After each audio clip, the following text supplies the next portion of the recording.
prophète ne prie pas comme tout le monde. Quelqu'un va dire, mais alors s'il ne prie pas comme tout le monde, il prie comment? Il prie par l'esprit. C'est ma question aussi. Il prie par l'esprit. C'est-à-dire que l'Esprit de Dieu peut te demander pour ce type de prière, de prier allongé par terre. Tu dois prier par terre.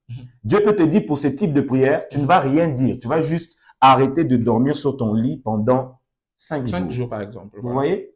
C'est-à-dire que le fait de dormir, je n'ai rien dit, mais juste le fait d'avoir obéi à ce que Dieu m'a dit, c'est prier. C'est le mot que je cherchais, obéissance. Oui. Parlez-nous un peu de ça, de l'obéissance.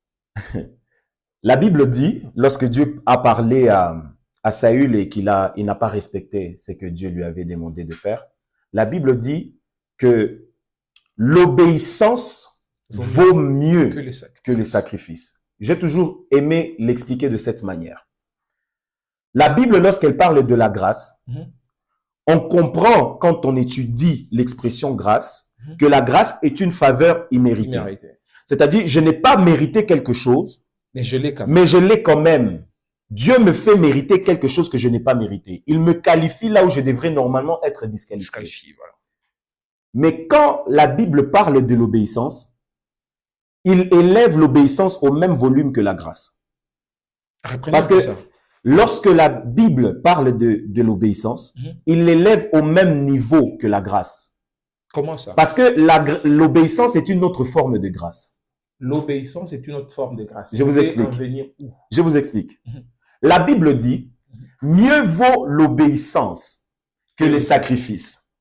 Si la Bible dit mieux vaut l'obéissance que les sacrifices, ça veut dire que dans le sacrifice, tu n'as rien eu. Dans le sacrifice, tu n'as pas mérité. Mais lorsque tu obéis à Dieu, c'est que la grâce n'a pas su te donner. L'obéissance va te le donner. Ça veut dire que quand Dieu parle à Saül, son problème n'est pas que Saül puisse se sacrifier pour Dieu. Parce que Saül va dire, j'étais parti et puis j'ai combattu, j'ai pris ce que tu m'avais dit. Le problème, ce n'était pas de partir pour combattre. Le problème, c'était d'obéir. Ça veut dire que si Saül n'a pas obéi à ce que Dieu lui a donné, c'est que le sacrifice qu'il a fait ne lui a pas donné ce qu'il devrait mériter. Exactement. Mais c'est l'obéissance qui lui donne c'est l'obéissance qui devrait lui donner ce qu'il doit mériter. En d'autres termes, ce que le sacrifice ne lui a pas donné, c'est l'obéissance qu'il lui a donné. Comme aussi la grâce nous donne ce que nous, on n'a pas mérité. Je ne sais pas si vous avez compris. Exactement. Donc, ça veut dire que mieux vaut un peuple qui est dans la grâce, un peuple de Dieu qui est dans la dispensation de la grâce, c'est un peuple qui obéit à Dieu. Parce que la plus grande dimension du prophétique, de la capacité à parler avec Dieu ou à entendre la voix de Dieu, c'est l'obéissance. Expliquez-vous, pasteur. C'est pourquoi j'ai dit ici, lorsque l'Esprit de Dieu te pousse à faire quelque chose, ne te pose pas la question, qu'est-ce que les gens vont dire? Vous voyez? Qu'est-ce que les gens vont dire? De toutes les façons, les gens vont toujours dire que... Marie, tu n'as pas été connue par Joseph. Comment tu as un enfant dans ton ventre? D'où vient l'enfant qui est dans ton ventre? Elle s'est quand même posé la question. Elle a posé la question. Le problème n'est pas la question. Le problème, c'est la réputation de Marie.